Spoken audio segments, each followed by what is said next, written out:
It was for me as a children's author to be photographed in a bath with a young lady who, even if discreetly covered with bubbles, was very obviously not wearing very much, even if I was. And for the first time I thought, that's so strange. I've never thought of myself as a children's author. I never thought of myself really as a YA author. I never knew there were rules. Obviously, proper YA or children's authors live in little cottages.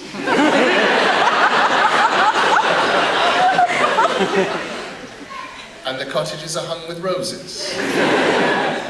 And they live there alone. And occasionally passing children come by. And I think we wave.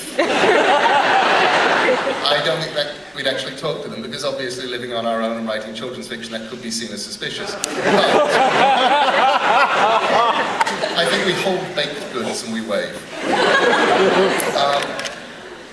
I never set out to be a children's author, and I'm still not convinced that I am. I set out to tell stories, because telling stories seemed to me the most exciting and wonderful thing you could ever do. And when I was a kid, I loved stories. And I loved books. Books were concentrated, raw ways of getting stories. You could access them at your own pace, and the pictures were always better than the ones on the television. There's a magic to books. I was the kind of kid, I was a strange kid. I didn't realize that I was a strange kid until I had had 3 of my own. And by the time I got to a 3rd child, who by the age of 7 had not alphabetized their own bookshelf, I thought, okay, I was weird. But I was a kid who loved books. Books were the most important things there were, as far as I was concerned, when I was a kid. I had books with me at all times. And books were friends, and books were places that you could go, and books were escape, and books were freedom from awkwardness, and books were things that my family would frisk me to make sure that I didn't have on me before weddings, or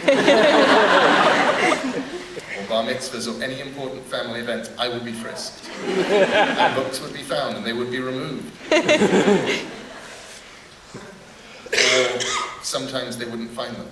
They'd find me under a table, just sitting quietly reading. My sister Liz, who is about 5 years younger than me, recently told me, she said, I used to be really embarrassed by you. And I said, why? And she said, nobody else had brothers who walked down the streets reading, and if they bumped into a lamppost, just apologized and came look up to check if this was a person or not. So I read, and I loved reading. I would get my parents to drop me off at our local library on their way to work during my summer holidays. And I remember the joys of reading my way through the children's section of the library, and the terrifying disappointment at the point I realized I had now read the children's library and was going to have to head out into the vast, terrifying, unknown waste of the adult library, where all I had to guide me was authors' names. Children's library was better, because you could actually go and you could look up ghosts, whatever, in the catalogue, and you go, they list 25 books on ghosts, so I'd read them. That's right. Adults? No.